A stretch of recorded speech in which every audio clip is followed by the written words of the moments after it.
And the dream that so many generations fought for feels like it's slowly slipping away.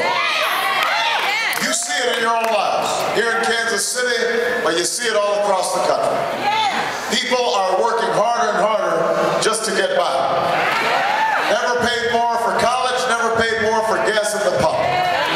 It's harder to save, it's harder to retire. Our healthcare system is broken. Despite the slogans, millions of our children are going to schools that don't prepare them for an international global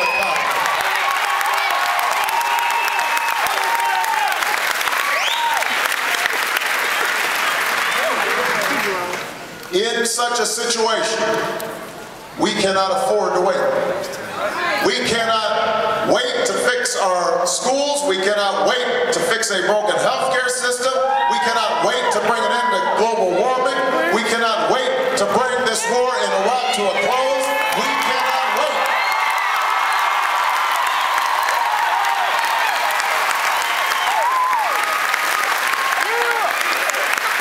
We cannot wait. So I decided I could not wait. But I also was betting on the American people that they recognize the size of our challenges and outstripped the capacity of a broken and divided politics to solve.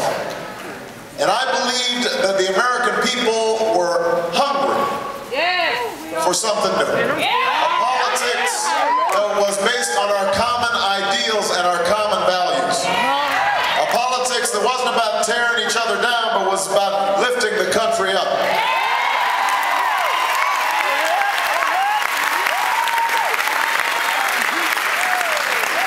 A politics that wasn't based on ideology, but was based on practicality and common sense and getting the job done. A politics that wasn't based on spin and PR, but was instead based on straight talk and being honest with the American people.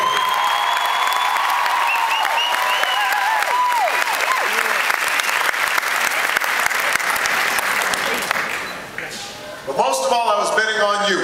I was betting on the fact that change in America never happens from the top down. It happens from the bottom up.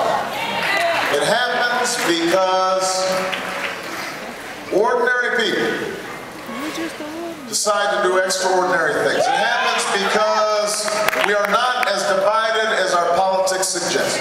Because we are a decent and generous people, willing to work hard and sacrifice for future generations. And if we could just bring those voices together, those voices of decency and generosity, of hard work and sacrifice, if those voices joined to challenge the special interests that have come to dominate Washington, but also to challenge ourselves to be better, then there was no problem we could not solve, and there was no destiny we could not fulfill. That was my bet. And I am here to report, Kansas City, that after a year of traveling across the country, in diners and VFW halls and high schools and county fairs, I am here to report that my faith has been vindicated because the American people have responded. The American people are hungry for change. They are ready to turn the page. They are ready to write a new chapter in American history.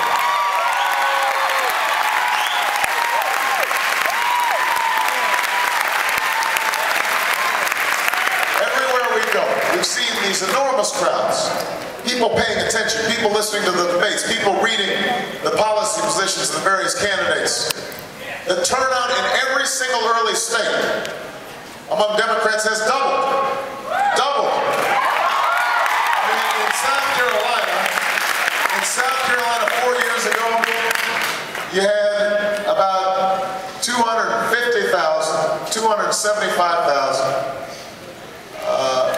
Democratic ballots cast in the primary.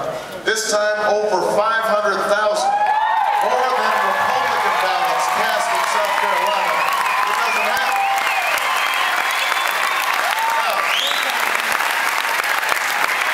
Now, I would like to take all the credit for it, but I have to say that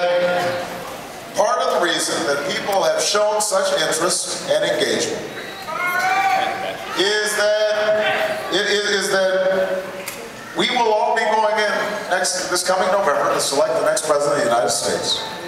And one thing we know for certain, no matter what happens, when you pick up that ballot, the name George W. Bush will be